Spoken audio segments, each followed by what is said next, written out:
Sales कहते हैं। अब हम लिख लेते हैं general features of the liver disease. अब इस चैप्टर में हम बहुत ज़्यादा लिवर डिजीज़ पढ़ेंगे, लेकिन उसकी जनरल फीचर्स जो होते हैं, जो सबके साथ होते हैं, मतलब सबको ऑक्यूपाई करते हैं, ठीक है, मतलब सबके साथ कॉमन होते हैं, वो फीचर्स हम देखेंगे।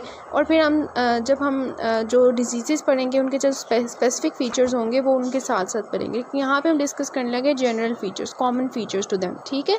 तो जितनी भी हम डिजीज़ लिवर की पढ़ेंगे, वायरल हेपेटाइटिस है, alcoholic liver disease, non alcoholic liver disease है, हेपेटोसेलुलर कार्सिनोमा है, उन सब में ये जनरल फ़ीचर्स जो होते हैं वो कॉमन होते हैं।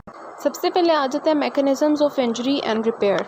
मैकेनिज़म्स ऑफ इंजरी वही है कि जो सेल इंजरी का हमने टॉपिक पढ़ा था उसमें हमने देखी थी एक रिवर्सिबल चेंजेस होती हैं और एक इरिवर्सिबल चेंजेस होती हैं। रिवर्सिबल में क्या होता है, जब सेल जो होता है वो कभी कभार अगर उसको कुछ स्ट्रेस आता है, ठीक है, तो ऐसी इंजरी होती है कि उसमें क्या होता है कि वो रिवर्सिबल हो जाता है सेल, ठीक है, उसका नॉर्मल फंक्शन हो जाता है। फॉर एग्जाम्पल सेल के अंदर क्या होगा, एक्यूमुलेशन ऑफ फैट हो जाएगी थोड़ी देर के लिए, या बिलीरुबिन जो है वो इकट्ठा हो जाएगा सेल्स के अंदर, ठीक है। जब फैट्स या बिलीरुबिन इकट्ठे हो जाते हैं सेल्स के अंदर तो उसको हम कहते हैं कोलिस्टेसिस, ठीक है, कोलिस्टेसिस हो जाता है।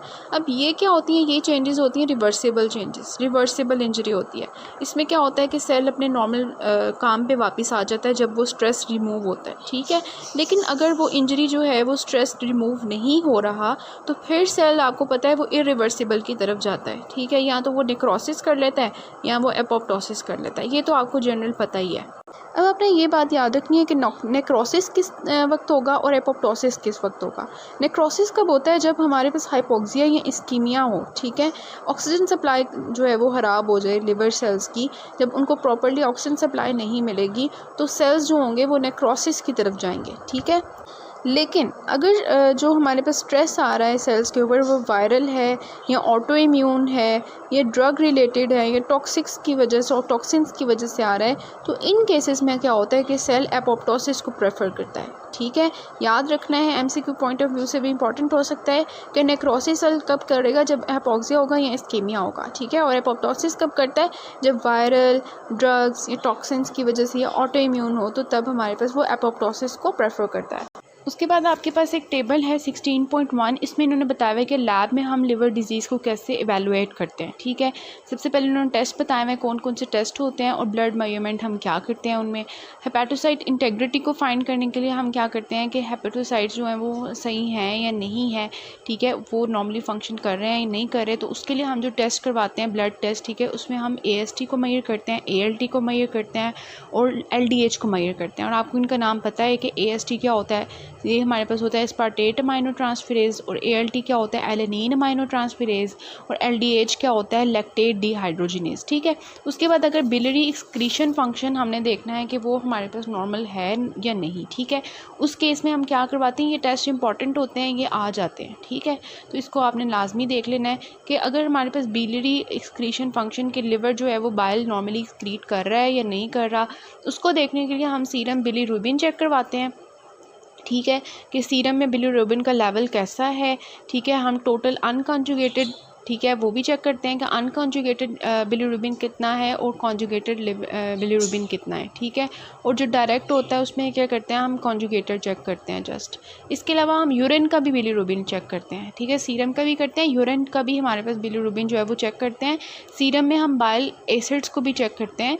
इसके अलावा प्लाज्मा मेम्ब्रेन एंजाइम्स जो होते हैं, ठीक है, from the damage to the bile canaliculus, उसमें हम क्या करते हैं, उसमें भी हम अल्कलाइन फॉस्फेटेज को चेक करते हैं, ठीक है। ये दरअसल क्या होता है कि जो आपके अगर जो बाइल डक्ट होती है उसके इर्द गिर्द जो सेल्स होते हैं, बाइल डक्ट के जो सेल्स होते हैं, ठीक है, वो नॉर्मली क्या करते हैं कि उनके अंदर अल्कलाइन फॉस्फेटेज होता है, अगर उनका डैमेज होगा तो उसकी वजह से वो अल्कलाइन फॉस्फेटेज जो है वो सीरम में ज़्यादा हो जाता है। तो हम क्या करते हैं कि उसकी प्लाज्मा मेम्ब्रेन एंजाइम्स को चेक करने के लिए कि कहीं बाइल जो कैनालिक्यूले हैं, वो जो हमारे पास उसकी कैनाल्स बनी हुई हैं छोटी छोटी, उनके अंदर डैमेज तो नहीं हुआ, उनको चेक करने के लिए हम देखते हैं अल्कलाइन फॉस्फेटेज का लेवल।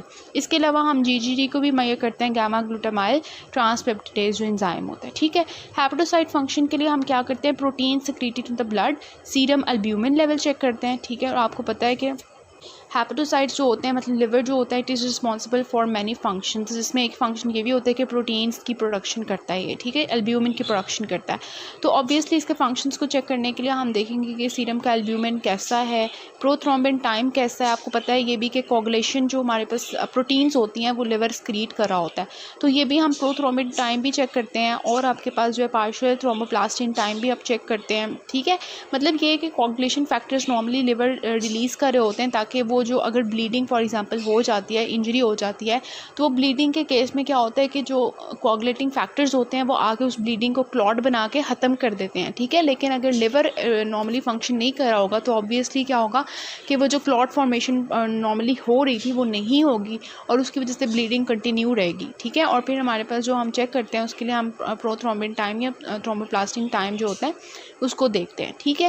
हेपेटोसाइट मेटाबॉलिज्म को चेक करने के लिए हम सीरम अमोनिया चेक करते हैं, ठीक है। सीरम का अमोनिया लेवल जो होता है वो चेक करते हैं, और आपको ये भी पता है कि अमोनिया अगर हमारे पास जो होता है अगर लिवर इंजरी हुई होगी तो अमोनिया लेवल जो होता है वो सीरम में ज़्यादा हो जाता है, और वो अमोनिया जाता है कहाँ पे, आपके ब्रेन में, ठीक है, और ब्रेन में जाके ब्रेन को फिर ख़राब कर सकता है, ठीक है। इसके अलावा हम चेक करते हैं अमाइनोपायरीन ब्रेथ टेस्ट, इसमें hepatic demethylation, this is not important, बस ये आपने याद रखना है कि हेपेटोसाइट इंटेग्रिटी के लिए आपने जो 3 एंजाइम्स चेक करने होते हैं, AST, ALT एंड LDH, ठीक है।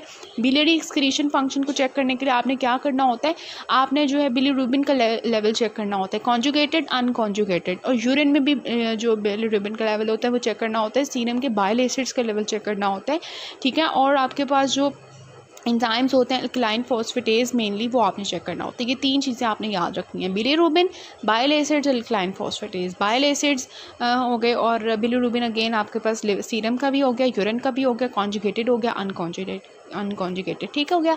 हेपेटोसाइट फंक्शन के लिए आपने क्या करना होता है, आपने सीरम एल्ब्यूमिन लेवल चेक करना होता है, पीटीटी चेक करना होता है, मेटाबॉलिज्म चेक करने के लिए कि मेटाबॉलिज्म सही हो रहा है लिवर का नहीं, उसके लिए आपने सीरम अमोनिया लेवल चेक करना होता है, ठीक है, और मेनली आपने ये चेक करना होता है। So this is the table very important regarding the lab test की किस्म में लिवर में जो है लैब टेस्ट करने होते हैं, उससे हमें पता चलता है कि लिवर डिजीज़ है या क्या है, ठीक है।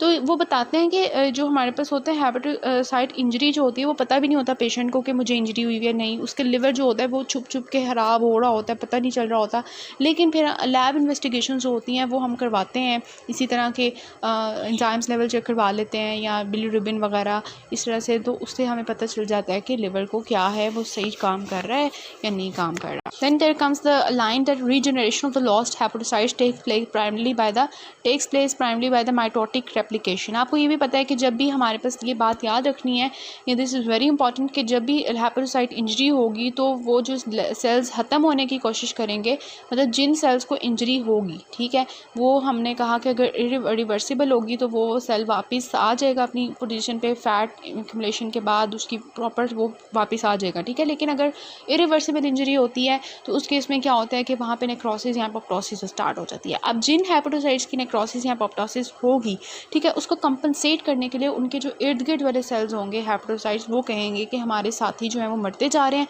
तो अब हम जो है अपने आप को इंक्रीज़ करने की कोशिश करते हैं, तो रीजनरेशन होती है हेपेटोसाइट्स की, ठीक है। और वो किस तरह से होती है, माइटोसिस के थ्रू होती है कि वो उसको कंपनसेट कर सकें। और अगर और ज़्यादा हमारे पास रीजनरेशन के बाद अगर इतनी सीवियर इंजरी है तो उसके में जो स्टेम सेल्स होते हैं वो भी जो है काम करना शुरू कर देते हैं, और स्टेम सेल्स जो होते हैं वो भी डिवाइड करना शुरू होते हैं। पहले हेपेटोसाइट्स डिवाइड होते हैं, अगर इंजरी बहुत सीवियर है तो फिर क्या होता है कि वो स्टेम सेल्स भी अपने आप को रेप्लिकेट करना स्टार्ट कर देते हैं। और एक बहुत इंपॉर्टेंट इसमें हमारे पास आता है एक रिएक्शन जिसको हम डक्ट्यूलर रिएक्शन कहते हैं, कि the differentiating progeny of these tissue stem cells produce duct like structures, ठीक है, जिसको हम डक्ट्यूलर रिएक्शंस कहते हैं। कि जब हेपेटोसाइट की सीवियर इंजरी होगी, ये डक्ट्यूलर रिएक्शन आपने याद रखना है क्योंकि ये आगे आपके आएगा ग्रॉस और माइक्रोस्कोपिक फीचर्स, उसमें आएगा। डक्ट्यूलर रिएक्शन क्या होता है कि डक्ट्यूलर रिएक्शन ऐसा रिएक्शन होता है कि जब हमारे पास सीवियर लिवर इंजरी होती है तो इर्द गिर्द के जो स्टेम सेल्स होते हैं वो अपने आप को डिवाइड करने के लिए, डिफ्रेंशिएट करने की कोशिश करते हैं, और वो क्या बनाते हैं, वो डक्ट लाइक स्ट्रक्चर्स बनाना शुरू कर देते हैं, ठीक है। इस वजह से हम उसको कहते हैं डक्ट्यूलर रिएक्शन, ये याद रखना है, डक्ट्यूलर रिएक्शन। उसके बाद आपको पता है कि पहले तो वहाँ पे रीजनरेशन होने की कोशिश हो रही थी, लेकिन अगर वो सही प्रॉपर नहीं हो रहा और ज़्यादा इंजरी हो रही है तो फिर वहाँ पे क्या होता है, स्टेम सेल्स प्रोलिफरेट करके डक्ट्यूलर रिएक्शन स्टार्ट करे थे। लेकिन अगर इतनी ज़्यादा सीवियर इंजरी है तो उस केस में क्या होता है, स्कार फॉर्मेशन हो जाती है, फाइब्रोसिस हो जाती है, और ये मोस्टली आपकी क्रोनिक केसेस में होते हैं। जब क्रोनिकली वो डिज़ीज़ चलती है ना, तो वहाँ पे स्कार फॉर्मेशन हो जाती है। अब आपका बहुत इंपॉर्टेंट पॉइंट वो है आपके स्टेलेट सेल्स। जो स्कार फॉर्मेशन में मेजर रोल होता है वो स्टेलेट सेल्स का होता है। मैंने आपको बताया था स्टेलेट सेल्स क्या होते हैं। एक्चुअली हमारे पास साइनोसाइट्स थे, उसके इर्द गिर्द हैप्टोसाइट्स पड़े हुए थे। हैप्टोसाइट्स और साइनोसाइट्स के दरमियान में क्या थी, स्पेस ऑफ डिस्क थी, और स्पेस ऑफ डिस्क में क्या पड़े हुए थे, स्टेलेट सेल्स पड़े हुए थे और कुफर सेल्स पड़े हुए थे।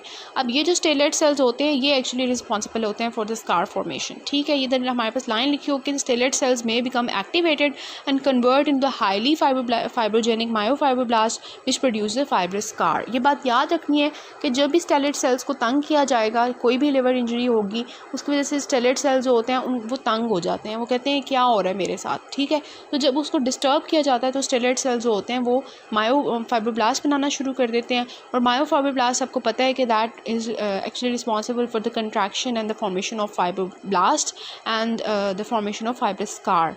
तो ये जो स्कार फॉर्मेशन होती है ये स्टेलेट सेल्स का काम होता है।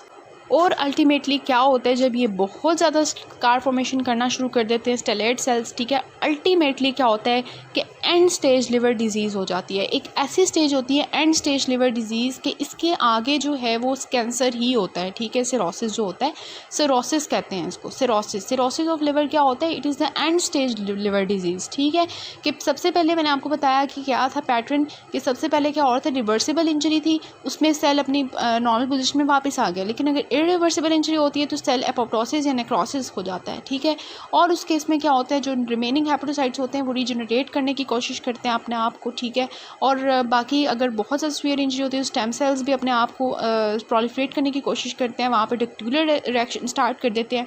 लेकिन अगर बहुत ज़्यादा क्रोनिक इंजरी, बहुत देर से लिवर को डिस्टर्ब किया जा रहा है तो उसकी वजह से वहाँ पर स्कार फॉर्मेशन हो जाती है। और वो मैंने आपको बताया कि स्टेलेट सेल्स जो होते हैं वो स्कार फॉर्मेशन में टेक पार्ट करते हैं।